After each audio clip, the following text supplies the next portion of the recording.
জমি মাফিয়াদের বাড়বাড়ন্তে অতিষ্ঠ সাধারণ মানুষজন। আবারও অভিযোগ উঠে এসেছে যে প্রকৃত মালিক থাকার পরেও জমি হাতিয়ে নেওয়ার অভিযোগ, মৃত ব্যক্তির জমি বেআইনিভাবে হাতিয়ে নেওয়ার অভিযোগ উঠল আগরতলার নন্দননগর স্থিত ডনবক্স স্কুলের পেছনে। পশ্চিম ত্রিপুরা জেলা প্রশাসনের দ্বারস্থ ক্ষতিগ্রস্ত পরিবারটি। আগরতলা শহরের নন্দননগর এলাকায় এই স্কুলের পেছনে জায়গাটি জানা গেছে যে সেই জায়গাটি নাকি জাল রেজিস্ট্রি বিনিময়ে জমি গিলে খাওয়ার অভিযোগ উঠেছে এলাকার দুই ব্যক্তির বিরুদ্ধে। জমির দালাল আবুল করিম মিয়া এবং বিল্লাল হোসেন চারটি দলিল বানিয়ে রেখেছে। জালি দলিল বানিয়ে জমিটি চারজনের কাছে বিক্রিও করে দিয়েছে তারা, এমনটাই অভিযোগ। এবার নগেন্দ্র সরকারের পরিবার উপায়ান্তর না দেখে পশ্চিম জেলার জেলাশাসক ডক্টর বিশাল কুমারের দ্বারস্থ হয়েছেন।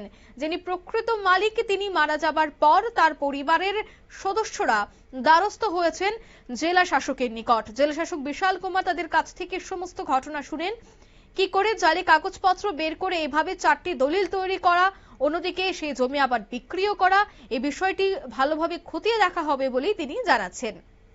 অন্যদিকে মৃত নগেন্দ্র সরকারের ছেলে রঞ্জিত সরকার এবং তার পরিবার কঠোর শাস্তির দাবি জানাচ্ছে সেই জমি মাফিয়াদের বিরুদ্ধে, এবং তারা দাবি জানাচ্ছে তাদের জমি যেন ফিরিয়ে দেওয়া হয়। এই বিষয়ে কি বলছেন জমির প্রকৃত মালিক মৃত নগেন্দ্র সরকারের ছেলে রঞ্জিত সরকার, শোনাবো।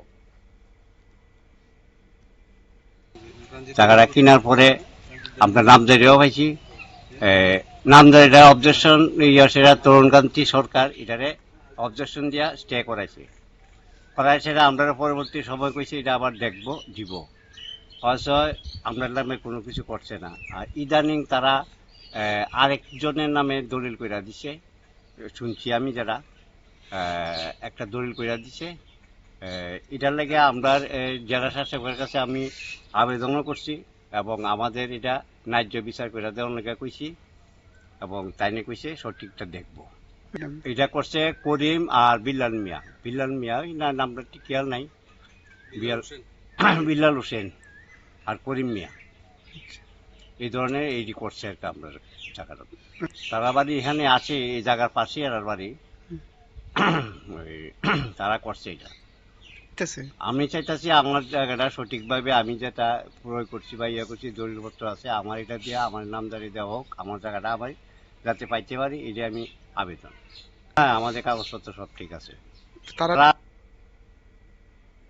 আপনারা শুনলেন জমির প্রকৃত মালিকের ছেলের বক্তব্য। তিনি জানাচ্ছেন যে এই বিষয়টি সম্পর্কে তিনি জেলা শাসকের সাথেও দেখা করেছেন। ডক্টর বিশাল কুমার তিনি এই বিষয়টি সম্পর্কে আশ্বস্ত হয়েছেন। এখন দেখার বিষয় জেলা প্রশাসনের তৎপরতায় সেই জমি প্রকৃত মালিকের হাতে পৌঁছায় কিনা। নিয়ে নিচ্ছি ছোট্ট একটি বিজ্ঞাপন, বিরতির সঙ্গে থাকুন।